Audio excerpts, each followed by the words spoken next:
জান্নাতে একাই আমি যাব না তো ভাই, তোমাকেও জান্নাতি দলে নিতে চাই। মাঝখানে তো একদিন এমন হয়েছে যে আমি ঘুরতে বেরিয়েছি, সুন্দর আকাশ দেখে বৃষ্টি নামতে ডাইরেক্ট একেবারে কালো হয়ে গেছিল।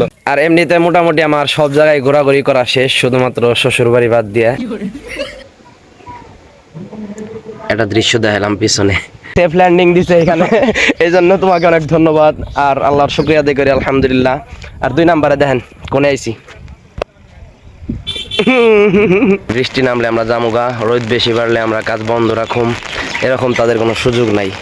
টাকার জন্যে রোদ্রে পুরে মেঘে ভিজে কাজ করতে হইব, এই জন্যে টাকা পয়সা কামানো এতটা সহজ না আর কি, যা বুঝলাম। মানে কেউ না থাকলে মানে কেমন লাগে একটু, মানে একটু ঘোরার জন্য একবারে বোর কথা কইতেছি না, ঘুরতে হইলে মানে একটা ছেলে থাকলে ও পাশে একটু ভালো লাগতো। আসসালামু আলাইকুম রহমতুল্লাহ বারাকাতু। কেমন আছেন আমার প্রিয় ভাইয়েরা? আশা করি আল্লাহ তাআলার রহমতে আপনারা ভালো আছেন। আই এম অলওয়েজ আলহামদুলিল্লাহ। আমার ভয়েসটা একটু চেঞ্জ হয়ে গেছে না? আমার জ্বর আইছিল বুঝছেন, এখনো জ্বর আছে, একেবারে পরিপূর্ণ সুস্থ হয় নাই। হঠাৎ করে মানে জ্বর যখন আসছিল বৃহস্পতিবার শুক্রবার পর্যন্ত জ্বর ছিল, এই 2 দিন টানা জ্বর, খুব কষ্ট হয়েছে। ওই দিন মাদ্রাসায় ছিলাম কষ্ট করে, আর এখন জ্বর শেষ, এখন আমি ছুটিতে বাড়ি এসে পড়ছি। এখন দেখি কয়দিন থাকি, তারপরে যাবো মাদ্রাসায়। তো মানে আসার পরে বাড়িতে আইছি, এলে আমি অসুস্থ অবস্থায়, অসুস্থতা নিয়ে আমি বাড়িতে আইছি। এখন আমি রেস্ট করুম বাড়িতে, এটা এলো আমার মানে উচিত ছিল, কিন্তু অবস্থা হয়েছে কি, বাড়িতে খালি আসার পরে গোসলটা করছি, 4টার সময় গোসলটা করে খাইয়েই টুপ করে একজনে ওই যে নেতায় মেসেজ দিছে, কই তাড়াতাড়ি বাইরে হোন্ডাটা নিয়ে। তারপরে বাইরে আমি কোনে আইছি নিজেও জানি না, একটা জায়গায় আইছি, মানে এই জায়গাটা এসে ভালো লাগলো, এলে আমি ভিডিওটা চালু করলাম। হয়তো এটা মাদ্রাসা কোনো বা কিন্টার গার্ডেন, ওই অনেক কি লেখার ওই জন্য দেখতো এটা কি, আমি কোনে ঢুকছি কবরস্থান। আর এই দেখেন বিশাল বড় একটা গাছ এখানে, মানে এই যে এরকম ফাঁকা মাঠ না, আমার কাছে ভালো লাগলো, এর লিগে আমি ক্যামেরা ভিডিওটা চালু করলাম। আর একটু দেখি ঘুরে আসি কোনে যাওয়া যায়। আমি বুঝছেন মানে কয়েকদিন ধরে দেখতেছি মাদ্রাসা থেকে যে মানে ওয়েদার অনেক সুন্দর, প্রত্যেক দিনই দুপুরবেলা যখন দেখি আকাশটা অনেক ভালো লাগে, অনেক ক্লিয়ার থাকে। কিন্তু মনে করেন যে বিকালবেলা যখন একটু বাইরে হই ঘুরতে, তখন আকাশটা ক্লিয়ার থাকে না। দেখেন না এখন বিকালবেলা কেমন হয়ে গেছে গা, মানে খুব বেশি ক্লিয়ার না ওইরকম। ওই যে ওইখানে দেখেন নতুন ঈদগার নামাজের জন্য এখানে একটা ছোট্ট মেম্বার বানানো হয়েছে, তো ওইটা মানে পশ্চিম দিকে আছে। তো ওইটা এই যে এই ছেলেটা, এই যে কালো গেঞ্জি পরা ছেলেটা দেখে বলতেছে কি, কয় এটা উত্তর দিকে দেওয়া কেন? আমি কই উত্তর দিকে তো না, এটা পশ্চিম। তারপরে ওর মোবাইলে ম্যাপ বাই করে অনেকক্ষণ ধরে আমারে বুঝাইলো। আমি কই তুই যে এত বুঝোস, তা এলাকার মানুষ কি বোঝে না নাকি, কি মনে হয়? হ্যাঁ বলে আমরা স্বীকার করে না, বলাচ্ছে বলে। তো এই এলাকার মানুষ কি গাঞ্জা খায়, এটা দিছিল নাকি? আর ওটা তো অত শোয় না, এটা ঈদের নামাজ না। ঈদের নামাজ, ঈদের নামাজ ও আমার পরে কনফিউশনে কইতেছি কি যে ঈদের নামাজ কি পশ্চিম দিক ছাড়া আর অন্য কোনো দিকে পড়া যায় কিনা। আমি আফসোস করতেছি ওই সময়টা, যে সময়টা আকাশটা আর অনেক বেশি নীল ছিল, এখন তো পরিপূর্ণ নীল না। তারপরেও আমি মনে করি খারাপ না, ভালো, আমার কাছে ভালো লাগে, সবসময় ভালো লাগে এসব। ফিল মানামি ইলাইক رمى كل قربى سيدي لبيك قلبي في المدينة وجد السكينة قال يا نبينا السلام عليك قلبي। এটা বলে ফারিসর মাদ্রাসা। আমার একটু মনে আছে ছোটবেলায় যখন বাড়ির মাদ্রাসায় পড়ছি না, তখন এখানে একটা বক্তা আইছিল, বক্তার নাম হইলো রেজাউল করিম কাউসারি মনে হয় বক্তার নাম, ভালো করে মনেও নাই। এই বক্তা আমাদের ওই সময়ের একটা ফেমাস বক্তা ছিল, এখন বক্তার আর দেখি না। ও কি কইলো আপনারা শুনছেন কিছু? মারা গেছে। ইন্না লিল্লাহি ওয়া ইন্না ইলাইহি রাজিউন। রেজাউল করিম সাহ হুজুর ছিলেন না, তিনি নাকি মারা গেছেন। তার আগে মারা গেছে। ইন্না লিল্লাহি ওয়া ইন্না ইলাইহি রাজিউন। আমি জানতাম না ভালো করে, আমার খেয়াল নাই হয়তো। এখন আছি হলো মেসেজ হাই স্কুল, এইখানে মেসেজ কে লেগে গেলাম জানেন? এটা এই জায়গার নাম হলো, এলাকার নাম হলো বার্তা, আর বার্তার ইংরেজি তো মেসেজ, সুতরাং এর হলো মেসেজ স্কুল। আমি ছোটবেলায় আরো স্কুলটারে হয়তো বড় দেখছিলাম, এখন স্কুলটা কেমন জানি ছোট দেখা যায় না? তুমি কি আরো বড় দেখছিলাম না স্কুলটা? স্কুল না ঠিকই আছে, ওই যে ওই দিকে নতুন বিল্ডিং করছে, ওটা দেখো না তুমি?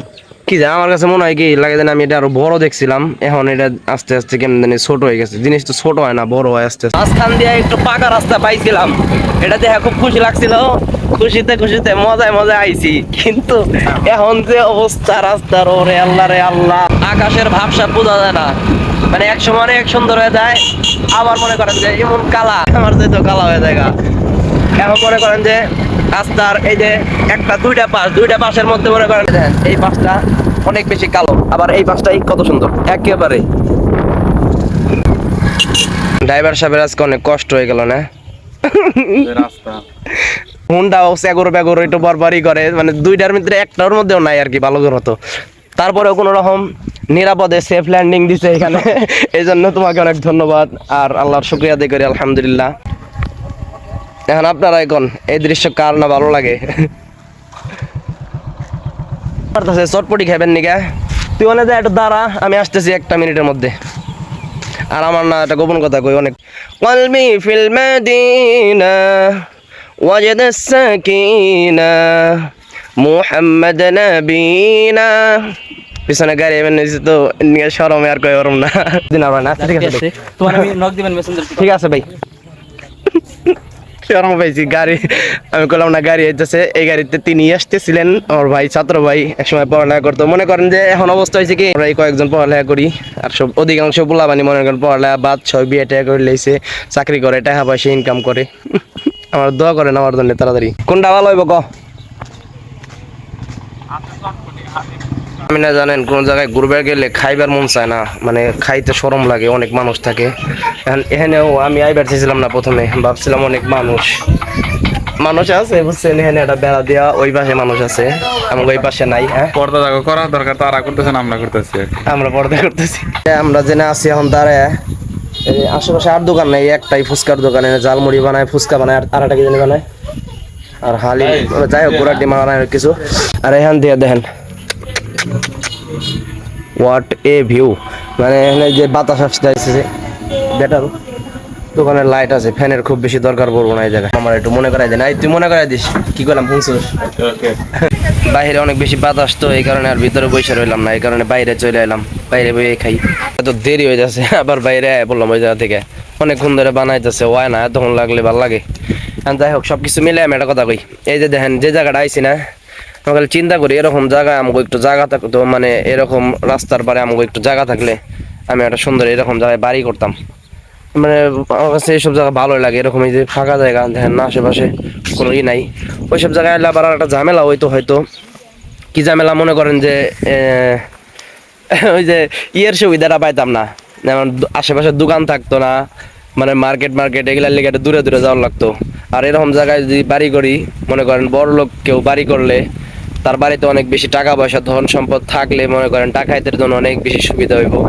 এনে মানে একটা ওই বাগান বাড়ি ঘুরতে আসুম অল্প সময়ের জন্য, ওই রকম একটা বাড়ি হইলে ভালো হইব। অনেক দেরি করে বুঝছেন, যার কারণে অনেক তাড়াতাড়ি সন্ধ্যা হয়ে গেল গা, আর আমাকে চলে যাওয়ার সময়, কিন্তু যাওয়ার আগে বুঝছেন এই বুলাবানগো দিকে আমার চোখটি পড়লো, আমি অনেক বেশি মিস করি। তোর কি মনে হয় রাকিব? হ্যাঁ, আমার মনে আছে আমরা বললাম আমরা এই মজার খেলাটা খেলছি, মানে এরকম এই দিন এই যে এরকম মাঠ ফাঁকা থাকে, অনেক সুন্দর থাকে, পোলাবানরা যেভাবে খেলে না, এই খেলাটা আমরাও খেলছি। আর এখন যে পোলাবানের সাথে খেলছে এই পোলাবান এখন বেশিরভাগই মনে করেন যে সবই চলে গেছে, বিদেশ চলে গেছে, আর যে কয়জন আছে সবাই রাতে মোবাইল থাকলে আর এই খেলাধুলার সময়ই হয় না। বাড়িতে আসার দ্বিতীয় দিন, আর অসুস্থতার আজকে আমার 4 নাম্বার বা 5 নাম্বার দিন, পুরোপুরি সুস্থ হই নাই। দোয়া করেন তো আমার জন্য সুস্থ হয়ে যায় তাড়াতাড়ি। এই সময়ের রোগটা ভালো না খুব বেশি, কারণ হলো এই সময়ের রোগ মনে করেন যে প্রথমে আমি সরকারিতে যখন গেছিলাম তখন আমার কইছিল CBC test, dengue test, corona test ইত্যাদি টেস্ট করার জন্য বলছিল, ওগুলো আমি খুব ভয় পাই। মানে আমি একটা আমার বাস্তব কথা বলি যে আমার রোগ হওয়ার চাইতে আমার রোগ হয়েছে এটা জানতে পারলে আমার বেশি কষ্ট লাগে। আর 2-1 দিন আগে আসলে হয়তো আমি এই ধান লাগানো দেখতে পারতাম, লাগানো তো দেখতে পারলাম না, লাগাইতে দেখতে পারলাম না, লাগানো আছে এটা দেখতেছি। আর কয়েকদিন পরে আবার যখন নেক্সট বন্ধতে আসুন, তারপরে 1 মাস লাগবো, 1 মাস পরে দেখুন এটা সবুজ গ্রিন হয়ে গেছে, তখন আরো সুন্দর লাগবো। মাঝে মাঝে আমি চিন্তা করি পড়ালেখা বাদ দিয়ে কাম করতাম ভালো হইতো, কাম কাজ করলে কিছু টাকা কামাই করতাম। একটা দৃশ্য দেখালাম পিছনে, বৃষ্টি বাইরে যাচ্ছে আস্তে আস্তে, এলে আমি একটা ছাতা নিলাম, কিন্তু ওই যে পিছনে যাবো দেখাইলাম, তারা বৃষ্টি বাড়ুক কমুক, বৃষ্টি থাক বা অনেক রোদ থাক, তারা এই অপেক্ষায় থাকবো না যে মানে বৃষ্টি নামলে আমরা জামুগা, রোদ বেশি বাড়লে আমরা কাজ বন্ধ রাখুম, এরকম তাদের কোনো সুযোগ নাই।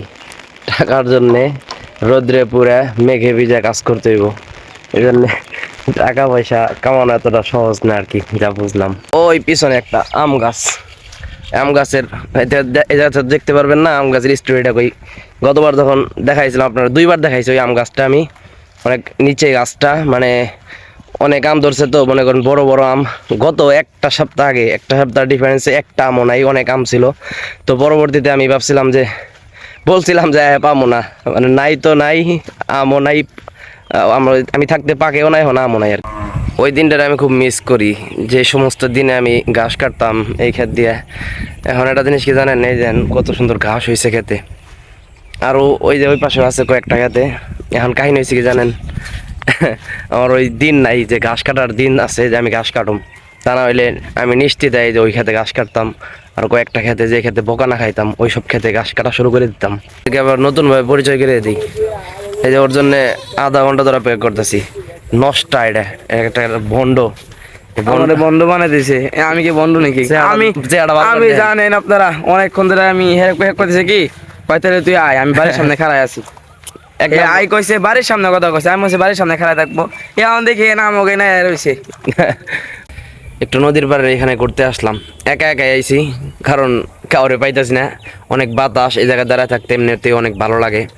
এখন এই ভালো লাগার মাঝে খুবই শূন্যতা অনুভব করতেছি, অভাব অনুভব করতেছি। আমি একটা জিনিস খেয়াল করলাম যে কারো কাছে যদি অনেক বেশি টাকা পয়সা থাকে বা অনেক টাকার মালিক হয়, কিন্তু তার পাশে যদি মানে তাকে সাপোর্ট দেওয়ার মতো বা তার সাথে সঙ্গ দেওয়ার মতো, থাকার মতো কোনো লোক না থাকে, মানে ওই বড় লোক বা ওই ধনী ব্যক্তির জীবনে অসুখ নাই, আমি যা বুঝি আর কি। আমার আমার না মনে করেন যে খুবই লাগে যে একা একা থাকতে। যেমন এই যে হুন্ডা আছে, তো মোবাইল আছে, মোবাইল এমবি আছে, বাড়িতে ওয়াইফাই আছে, সব কিছু থাকার পরেও কেমন জানি মানে কেউ না থাকলে মানে কেমন জানি লাগে একটু। মানে একটু ঘোরার জন্যে, একবারে বহুর কথা কইতেছি না, ঘুরতে হইলে মানে একটা ছেলে থাকলেও পাশে একটু ভালো লাগতো। একটা জায়গায় বাকি আছে ওই চারাভাঙ্গার ওইদিকে একদিন যাইতে হইব। আজকে যাইতে চাইছিলাম, কিন্তু মানে একা দেখে গেলাম না। একা একা গেলে মানে মন মতো কোনো জায়গায় ভালো লাগে না। আমার এলাকার এই জায়গাটা অনেক সুন্দর, দেন না, একা একা আইসি। আর আজকেও তো অনেক বাতাস, মনে করেন যে এরকম বাতাসের সময় এদিক দিয়ে হাঁটাহাঁটি করলে বা বইসা থাকলেই ভালো লাগে। তো একা বইসা থাকতে আবার শরম করে, আমি অনেকদিন পরে আসি তো মানে কেমন জানি নিজের কাছে একটু শরম লাগে, মানে কেমন লাগে। আমি একবারে সোজা সাদা কথা বলি, একবার সাধারণভাবে। তো যাই হোক, আইসা অনেকক্ষণ দাঁড়ায় আসলাম, একা একা আসলাম, এর লিগে দোস্তরে ফোন করছি, ফোন করে দাঁড়া কথা কইলাম। তো এখন যাই, আর সময় নষ্ট করার দরকার নাই, আর ভিডিওটাও বড় করুম না। এখন যাই একটু এডিট করি, আগামীকালকে ইনশাল্লাহ আপলোড করে মানুষের চলে যাই। একা একা আর ভালো লাগে না বাড়িতে। মাদ্রাসায়ও কষ্ট রে ভাই, সামনে পরীক্ষা, আর আমি এই মুহূর্তে বাড়িতে মানে অসুস্থ হইয়া কি। আর এক ভালো ছাত্র ছিল একজন, পোলাটাও নাকি চলে গেছে মাদ্রাসা থেকে। আল্লাহ জানে কি অবস্থা হবে ক্লাসে। এবার দোয়া করেন যেন ভালো করে পড়ালেখা করতে পারি, শেষ করতে পারি, দিনের লাইনে থাকতে পারি। আর আল্লাহ তাআলা যেন সকল ধরনের অপকর্ম থেকে হেফাজত করেন। কারণ হইতেছে কি, মানে আমি এই বয়সে মানে নিজের নফসরে হেফাজত করা, গুনাহ থেকে বাইচা থাকা, এটা খুবই মানে অনেক গুরুত্বপূর্ণ একটা বিষয়। যে কোনো সময় একটা মানুষের দ্বারা যে কোনো ধরনের আকাম হয়ে যেতে পারে।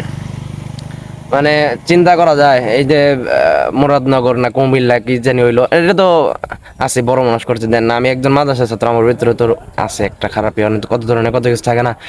তো আরো কত কাহিনী আছে, সবকে আমি খুলে করতে পারতেছি না। মানে চরিত্র হেফাজত করা এটা অনেক বড় নিয়ামত যে আল্লাহ তাআলা, মানে একটা কথা আছে না যে খুব বেশি নেক আমল করাটা বুজুর্গি না, মানে গুনাহ থেকে বেঁচে থাকাই বড় বুজুর্গি। আপনি মানে সারা রাত তাহাজ্জুদ পড়ার চাইতে আপনি ইশারের নামাজ জামাতের সাথে এবং ফজরের নামাজটা জামাতের সাথে পড়েন, এটা অনেক ভালো। নামাজ কাজা না করে নামাজ পড়া, 5 ওয়াক্ত নামাজ পড়া ভালো। যেমন কিছু আছে না যে। তো যাই হোক প্রিয় ভাইয়ারা, ভালো থাকবেন, সুস্থ থাকবেন, বাসায় যাই এডিট করে শেষ দেই। আমার জন্য দোয়া রাখবেন। Stay safe, right safe. দেখা হবে আরেকটি নতুন ভিডিওতে। আসসালামু আলাইকুম ওয়া রাহমাতুল্লাহি ওয়া বারাকাতুহু।